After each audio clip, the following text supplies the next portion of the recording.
I'm excited to release this episode with Dan Eberhard.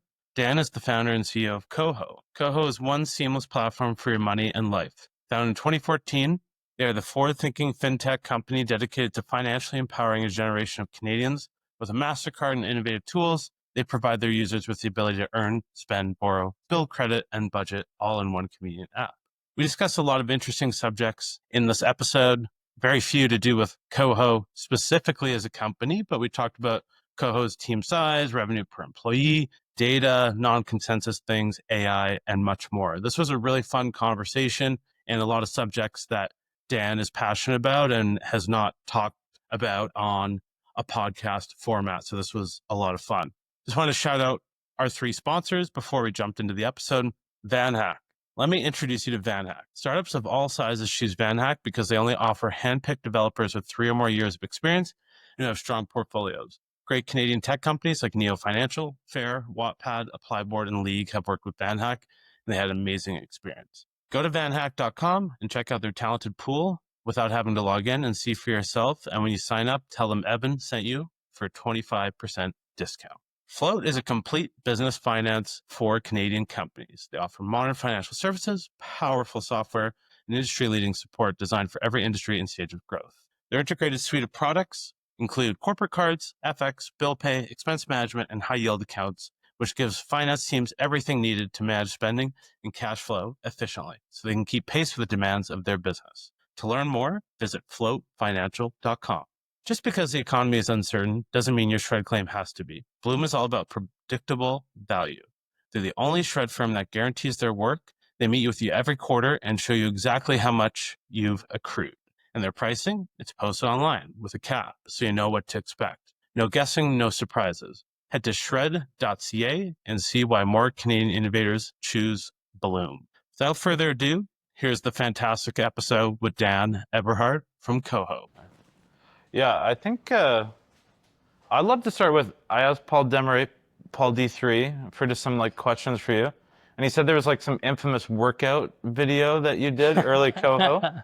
So I want to talk about that, and we'll probably splice in a photo of it or link it or something. But yeah, I'm just curious about this workout video. It's funny that you say that. So we just had my 10-year anniversary at KOHO, which was a trip, and the whole company changed their background photos to this workout video. Before we were starting KOHO, or when we were starting KOHO, it was we knew it was going to take a long time to get to market. Yeah.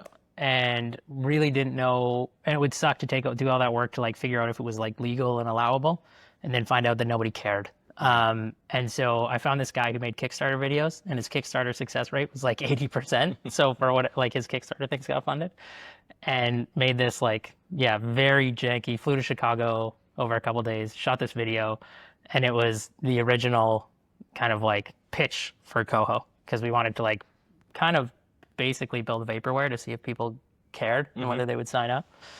So there's this deeply embarrassing video of me working out and typing on 2 keyboards, and I'm sure you guys will get some B-roll from the team. Yeah. I love that. And it's still there. My wife was making fun of me. It's humiliating. It's been viewed 3 million times at this point. And then I think just through working through some of the themes here, but just team size, keeping that small, I think KOHO, as you mentioned, is roughly 250 people. Yeah.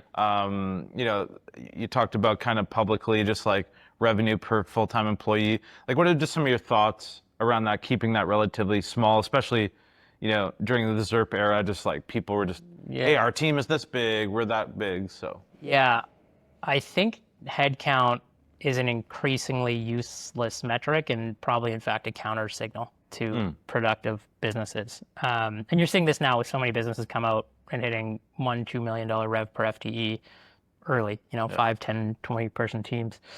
So the way that, if you just think about a business at a systems, I think we should probably put this at a business conversation and then an AI conversation. So if you just think about a business, we're now at some level of scale. There's a finite amount of things to be done. The marginal amount of things to be done with each new customer is should be less and less. So you should see this massive decrease in your correlation between user accounts and FTE, right? Okay. So that should happen. And then we have an underlying philosophy where it's every team should be a little bit too small, 10 to 20% too small. And the reason for that is headcount is actually very often a lazy response to bad process and bad systems.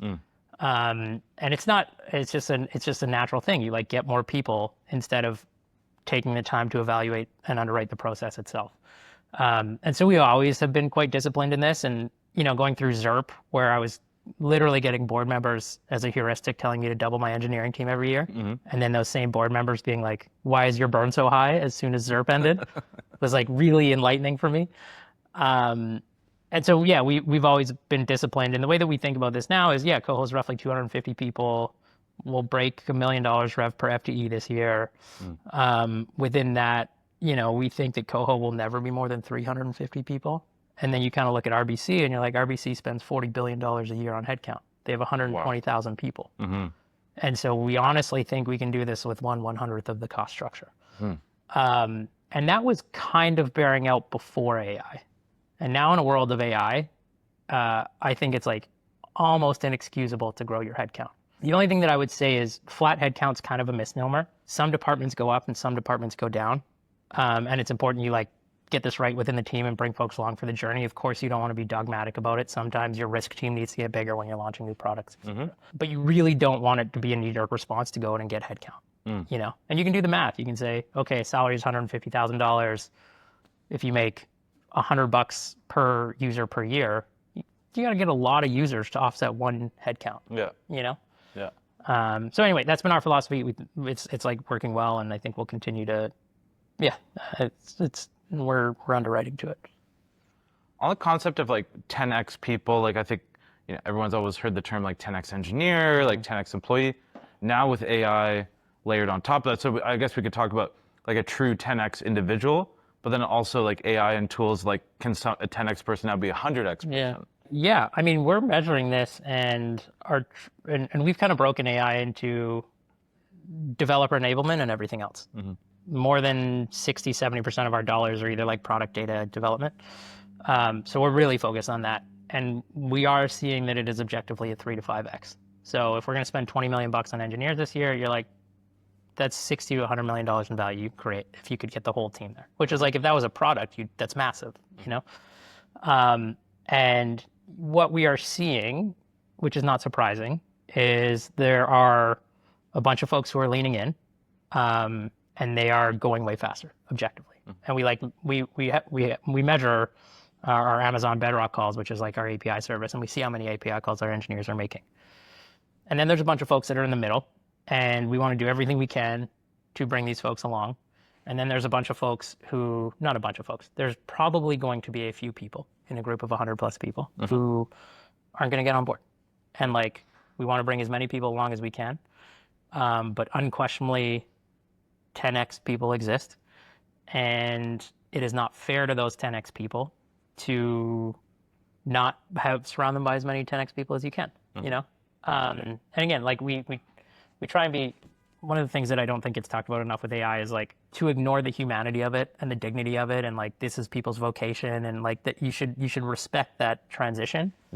But also it's whether you believe it or not, this is happening. And so you're either going to get on the ride with us or not. And if you're not, that's good. But that's fine. But this is very clearly the expectation. You sent across some topics, and there was I thought this interesting one on just the Canada-US dynamic, and people are always, arguing should something, we need more things built in Canada, and we see all these people brain draining to the US. What's kind of your thoughts on that? I know you mentioned it's just hard regardless. Yeah. But is there any other kind of thoughts around that? Yeah, there's two, and I'll be talking both sides of my mouth a little bit here. So I do think there's valid claims that Canadian pensions are very sophisticated, have, enormous balance sheets, and are investing less and less in Canada. I think there is a sovereign concern to build a great tech ecosystem that makes sure that our economy is competitive, that makes sure we have a healthy GDP growth. Yeah. And I think tech is an ecosystem, and it takes a while. It takes a decade to build these companies. And the asset class, until you build an ecosystem, underperforms. So it is not a rational, you probably understand how hard it is to find good deals through cold capital, right? And you need, so there is just kind of this decade of investing that you need to do, and the pensions, I don't think, are doing enough. That said, so I do think there's mechanics to that. That said, the hand wringing around like Canada or US drives me crazy. I think it's whiny. Yeah. And I think it's like building business is super hard. Super hard. And it doesn't matter whether you're in Canada or the United States. And I think the hand wringing around like it's harder in Canada. You can look at this, right? The math is US VC is down 80% since 2017. Like we're not talking 2021 highs. We're talking like US VC is getting killed. The time from going from seed to Series A, again, comparing to like 2017, which is largely pre-ZERP, 15% of companies are getting there in 24 months. And it used to be that like 35% of companies would get there in 18 months. So you're talking about like twice as long in that seed to Series A. Now, maybe there's AI that's like stretching that and lower cost of capital. There's some of that's in there. But it's like the industry is super tough no matter what. And it's always going to be like a 1 in 1,000 shot. Does it really matter if it's like a 1 in 1,300? You know? And the rub that I have with it is I think in some ways it becomes self-defeating. And if people perceive Canada as not a good place to build versus if people perceive Canada as a place with a ton of ambition that wants to rip, that has talented people, incredible schools, capital, I think both of those things will manifest themselves.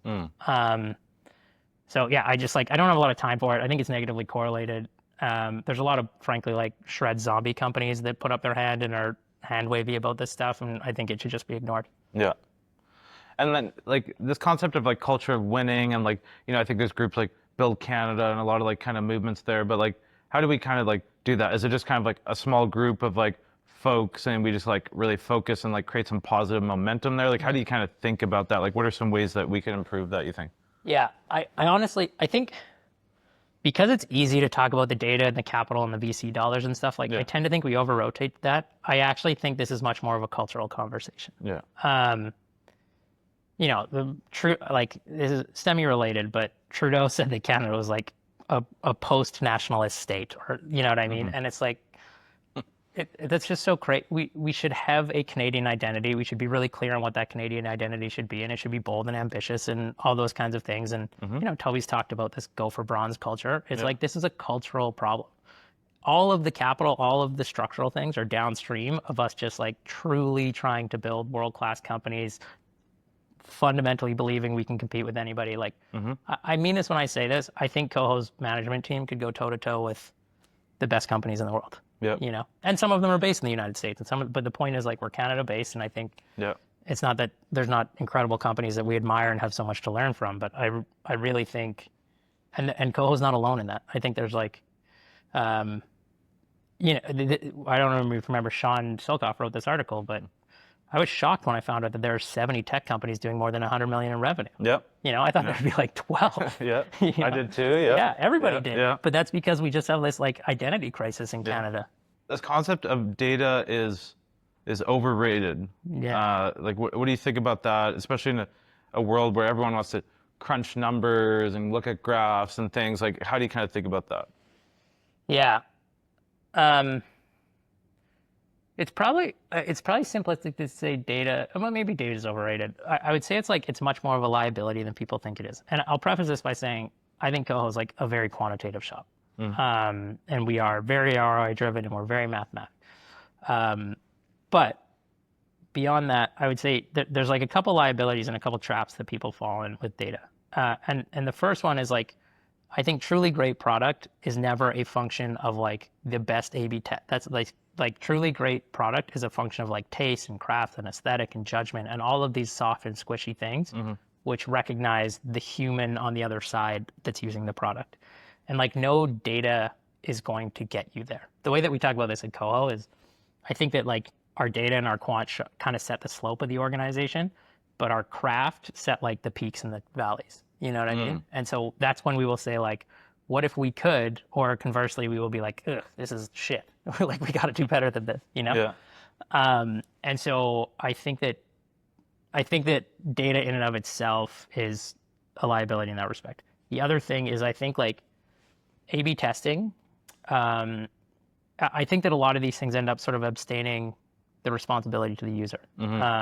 So if you take an A/B test, I think people often massively underestimate how they think what they're doing is they're going to do something and they're going to leave something with now perfect confidence about what to do. But the truth is they're almost always really underestimating the amount of work it takes to do the A/B test. they're really underestimating the signal in the outcome, meaning it's almost always noisy. It's actually really hard to run like a true, clear A/B test. And so what you're actually doing is you're trading a bunch of work for not perfect information, but sort of marginal confidence. And it's like really expensive. And what you'd probably be better off doing is having a lot of judgment, talking to users a lot, being very qualitative, using a lot of common sense. And I think you end up going a lot faster. And so at KOHO, because we've been good at data for a long time, we're kind of moving into this post-data chapter, where that's, I think, how I see us growing in the next kind of 3 to 5 years. How do you find like you kind of balance like data and data-driven decisions with also just kind of like intuition and also kind of like vision of what KOHO should be doing? And I guess like we could be looking at this from like headcount or product, or there's a lot of different ways to look at it, I guess. So this is what makes it so hard is you can have a system around data and ROI, and that's pretty universal across the company, right? And it's like you do the math, and whichever number's bigger, that's the thing you go do. Yeah. The challenge is how a team that's building a bill pay feature should think about quality, craft, MVP, data.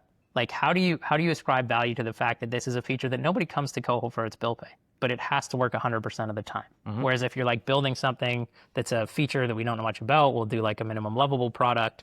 And so you cannot have like a uniform definition. And so the thing that makes like the judgment component of this hard is it's actually not KOHO's relationship to this. It's like 250 people's relationship to their work. And so you have to cultivate it and build the cultural conditions for people to put their hand up and say like, hang on, like this is shit. Like systems run awry all the time, you know? And so that's like a really hard thing for companies to do. But if you can give folks context, autonomy, responsibility, and then you can have them have the courage to have conflict and push conflict in the organization, I think that's how you get to higher and higher quality outcomes. It's also the concept that you sent across of like experience that's overrated. Yeah. And like you put more emphasis on like horsepower. So like how did you kind of think about like experience maybe early days at KOHO, or maybe even up, I don't know what the timeline was, like how have you kind of shifted that thought process? Yeah, so it's been like a long journey to get here. The initial thing that I kind of grokked was when I look back at most of my mistakes at KOHO, and I try and be pretty reflective as a CEO, and I made many of them. Most of those mistakes were not trusting my own judgment and deferring to adults, you know what I mean? And people who I thought would have more experience and more credentials and better understand this stuff. And so that was kind of like the first thing. As I've kind of got more confident as a CEO, what I now realize is I used to kind of look at them as almost opposing forces, and it's like, okay, yeah, maybe like they don't have a ton of horsepower, but if they have experience, then that will shortcut a lot of the decisions. I now consider them like totally mutually exclusive properties. And then when you do that, horsepower is just so essential at KOHO in the way that we operate. And so I evaluate only for horsepower now, and I don't think that any amount of experience can cover horsepower. I'm not anti-experience. It's just once you adjust for that, it's like, it's pretty easy to replicate. You have board members, you have peers, you know what I mean? There's many ways, like operating horsepower shows up every day and every second in an organization, and experience is applicable in a very narrow set of circumstances, you know? And it very often can be a liability because if like people are dogmatic in their experience, they actually don't have intellectual flexibility. And so I've just found that experience is like overrated. I think it's frankly, one of the reasons it's overrated is because it's kind of a security blanket for, frankly, like, and this is not a unfair thing, but investors pattern match. And so when they see a bunch of people at Google or whatever, and they see that in their company, they think that that's like, oh, that's a good thing, you know? And so it's kind of like credentialist pattern matching that I think leads, and I've had in pressure, I still am getting pressure to like have a more senior team. I'd say our executive team now is the youngest it's ever been and the best it's ever been. I like the term horsepower, but like how would you like define that? Like what are some things that kind of go into that? And maybe it's like KOHO specific or... Yeah. So, I mean, we can talk about like the 3 things that we look for in executives, but because horsepower is one of them. But look, horsepower is basically like a strong intellectual acumen and a high degree of compression. And what I mean by compression is, can we go faster? Can we, you know, like, are they a catalyst? Stripe uses this term, which I really like, which is exothermic. They like produce energy in the company. And so horsepower is like a strong capability to like grok and understand, and basically a high IQ with the ability to produce energy in the company. Yeah, so that, and it, you know, it's just one of those things that, like, you know, when you see it, you know, there isn't, and different roles, like how horsepower shows up in a risk officer is different than how horsepower shows up in a product manager or something like. But yeah, just to wrap on it, because I think it's important. Horsepower is awesome and has to be there. And then the other two things that we look for in our executives are warmth and humility. And the reason we look for warmth is because I think if you're operating in a sort of pressurized environment, you want to be able to operate with a lot of like social trust and care about people, and those relationships really matter. And warmth is just like such a precursor to building trust. You know what I mean? Yeah. And connecting as humans. And then humility just keeps all kind of the defensiveness. It's like humility, humble people just like care about the truth. And when you don't have humble people or fragile egos, you end up kind of doing a lot of like postural, unnatural motions in the company. So if we stay on like the thread of like mistakes that we were talking about earlier, like how do you kind of like find that? Like what are some other thoughts around mistakes? Like I think you sent some stuff across on like criticizing in public in the right way is hugely underrated. Saying mistakes are okay, but then unwilling to criticize in public is kind of not consistent. Like how do you kind of think about that? So I think the first thing, so let's talk about mistakes. Yeah.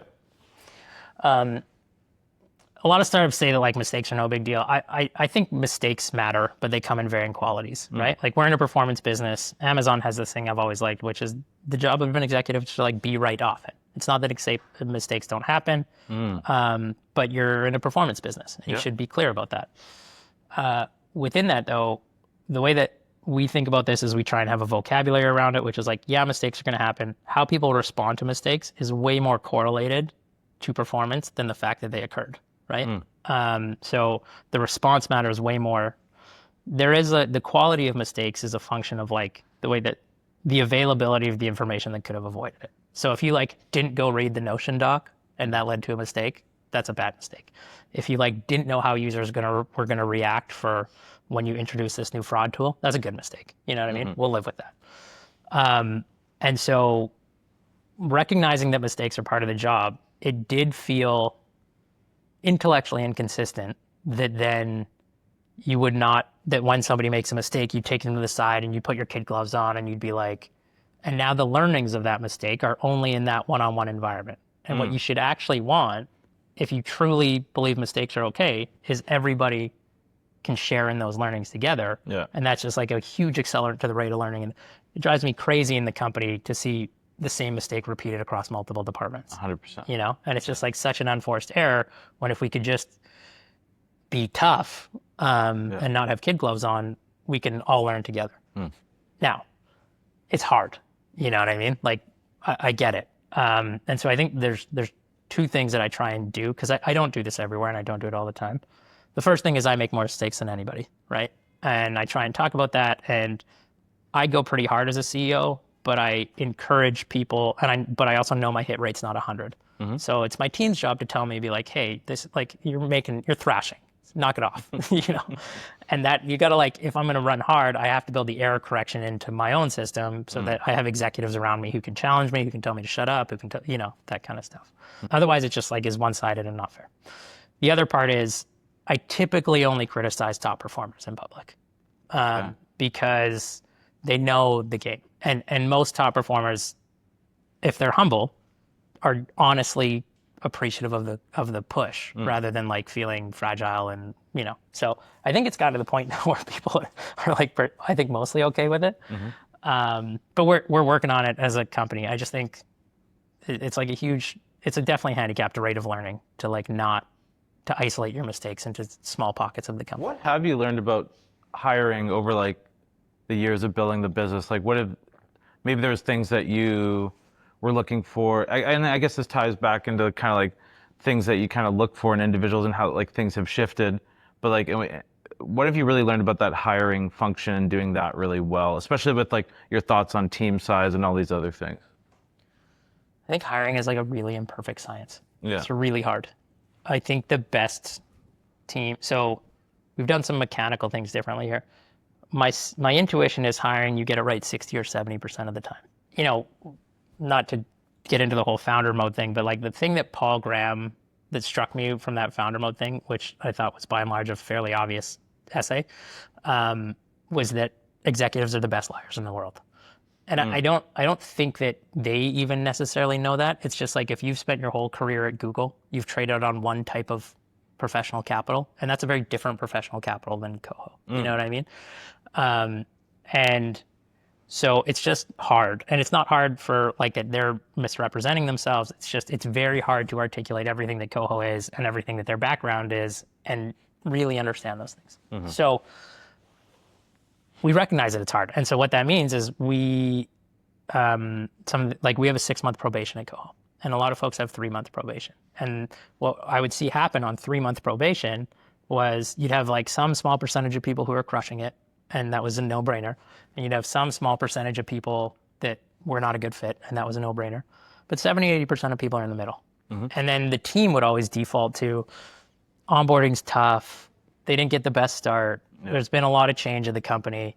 And so they would like get into KOHO. And so what we did was we made it 6 months, because at 6 months, you just have like way higher signal. You know what I mean?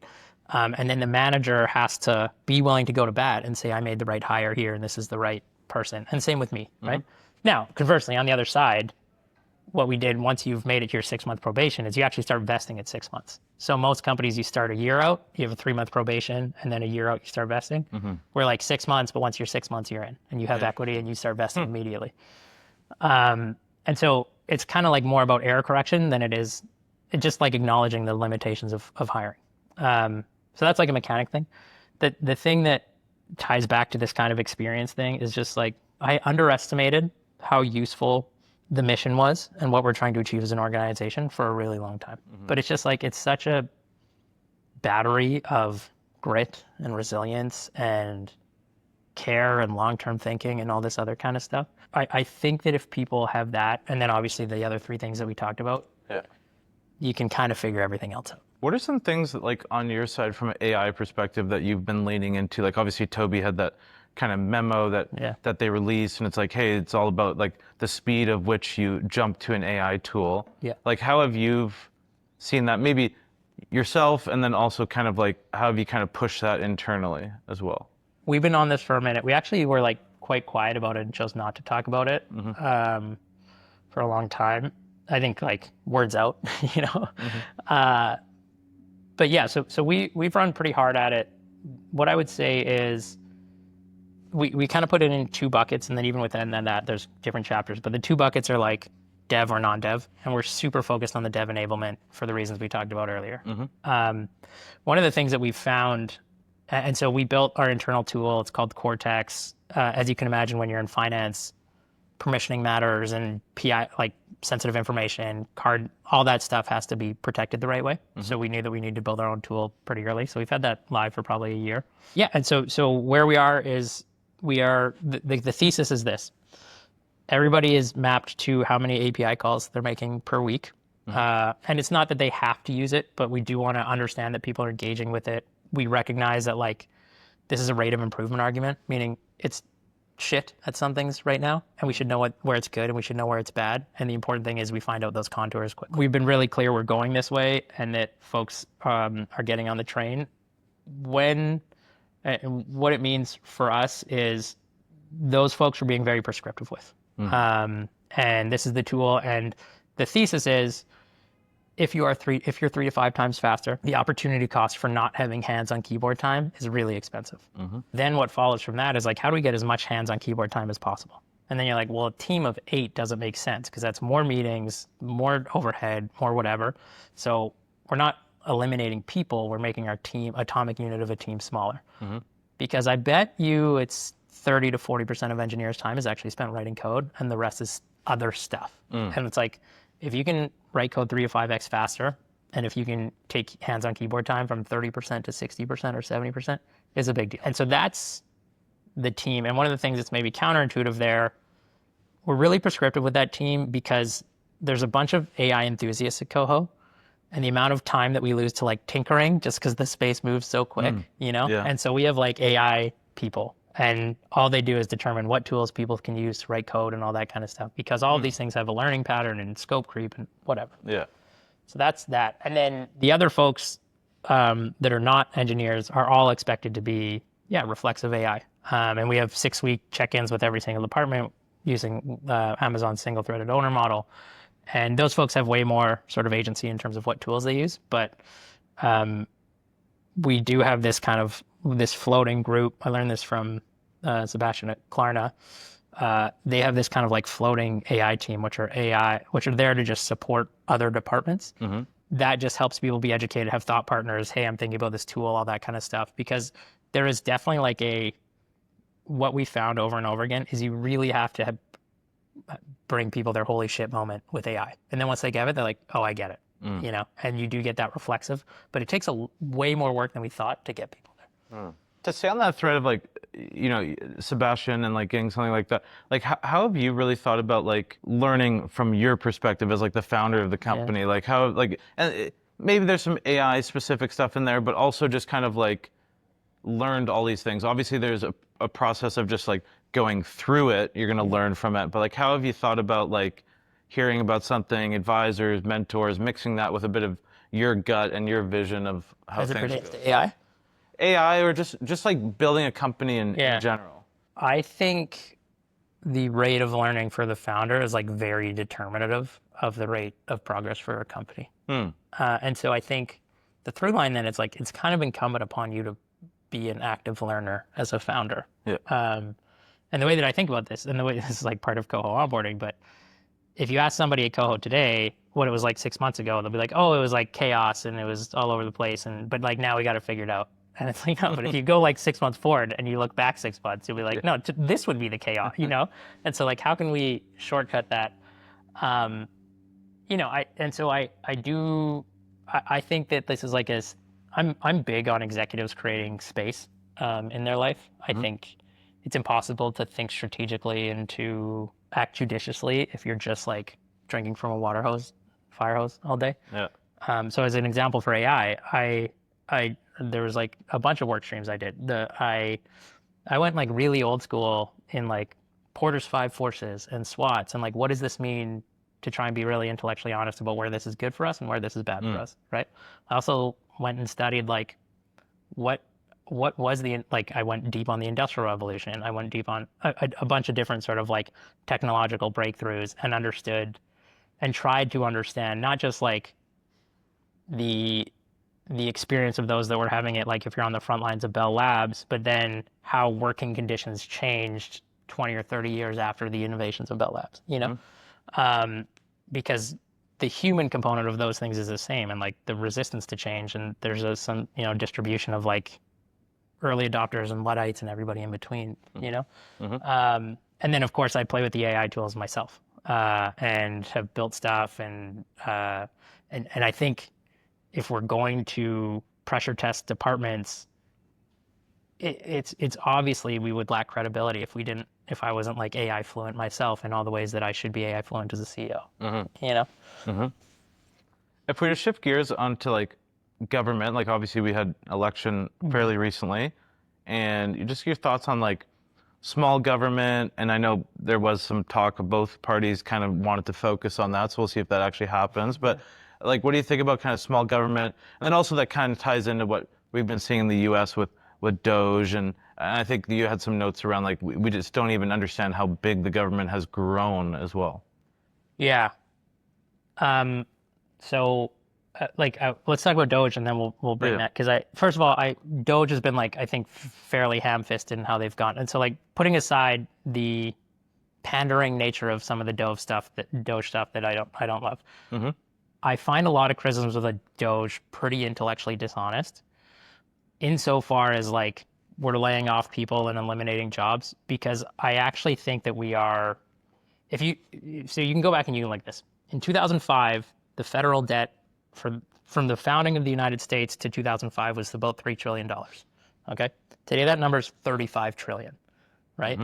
You take that and you say, okay, like how much debt per GDP, or how much is the government spending per capita? And it went from basically like $6,000 to $25,000. Yeah. Government has debt has exploded. Spending has exploded. I think that if the criticisms of Doge do not acknowledge that there is a very good chance, not a very good chance, a non-zero chance of a bankruptcy, a federal bankruptcy or hyperinflation, and the pain of that is 100 times worse, particularly to the lowest parts of the population, the most vulnerable parts of the population. I think if we're not acknowledging that that's like a very real outcome, it's not an honest criticism of Doge. And I have all of the and then within that, right? And you just kind of saw this, like the bill just came out, the big beautiful bill. The 30-year treasuries of the United States went to 5.5%, which is like, we don't make that on a savings account in Canada, even in like a high interest savings account. Yeah. Which means the government, the bond markets perceive a lot of risk in the United States. And you can do this. And so like a way to think, people's intuition are not, the United States spends about $6.7 trillion a year. Okay. So let's just say Doge finds $1 billion a day, which is 1,000 millions. It's a lot of money. They find one of those a day. Which would be like incredible. You're going to take out $365 billion. Okay. It's less than 5% of the federal spending. And then 2% of that is going to get inflated away. So you're actually talking about like, if they find $1 billion a day, you maybe shrink the budget 3%, right? Maybe. And then you price in the fact that like the interest rate on the debt is now 5%, whatever. And so for every marginal 1% of debt, it costs the states about $500 billion a year. So it's like the difference between having your debt, the federal debt at 4% and 5% over a 10-year period is like $5 trillion, which then the money that you're saving with Doge is a drop in the hat. And then you're like, well, where does it go? You know what I mean? Like, where does it go from here in the sense of, are people just going to like keep buying US dollars forever? And we're all, I think we have to like actually evaluate the claim that empires fail and empires get hyperinflation and economies collapse. And that's how every empire ever has ended. And I don't think like we're honest about that. It's not, it like sounds alarmist, but I actually think it's like that very few empires, maybe the British Empire is like the only one that has faded quietly. Very often there's like wealth destruction, either through hyperinflation or violence. Now, that's like the Doge thing. It's a bit of a rant. Yeah. Canada's different. Canada has a different problem, which is our debt to GDP ratios are actually much healthier. But we have no productive economy to speak of. Yeah. We are at the bottom of the 50 of the OECD. This has been talked about a lot. It is a productivity emergency. I think people's intuition is like we're kind of like slow in Canada. The truth is like we're an order of magnitude slower than a lot of productive economies.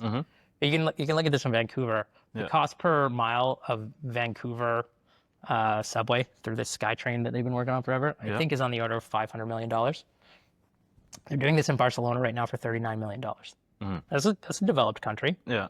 Why are they able to do it? And there are some reasons why, but it's just like, we've been talking about open banking for 10 years. We have monopolies in telco, groceries, and banking.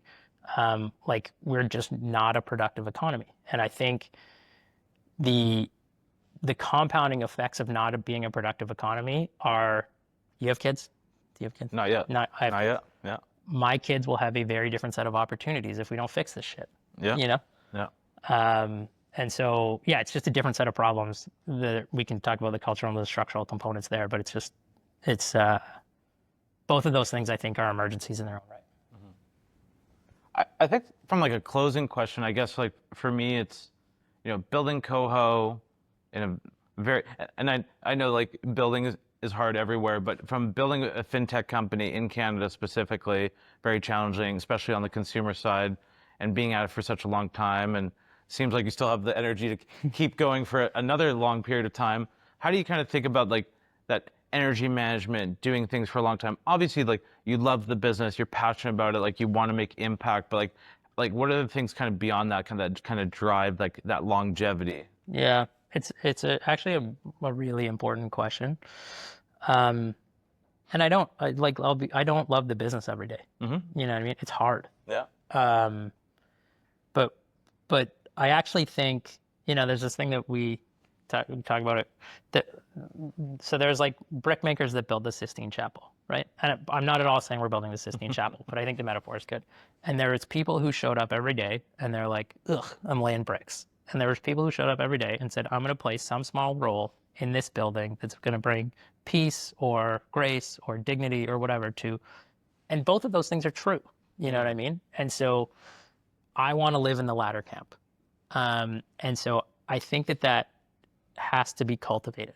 My own relation to this is like the perspective that creates energy has nothing to do, very little to do with like some sort of grandiose, insightful moment. It has to do with like remembering the right things. And so I have reminders. I have reminders that go off on my phone every morning, every afternoon, and every evening for like, and so my morning reminders are, Robert Kipling has this poem called If, and that's what goes in there. Alan Watts has this quote, which I can share with you. But and so those are kind of the things which set my perspective up at the beginning of the day. I go for a walk every morning.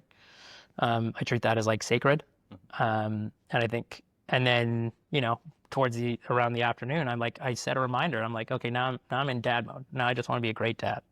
I set a reminder at 7:30 p.m. It's like, okay, now I'm in like read mode or rest mode. You know what I mean? But I try and pick one.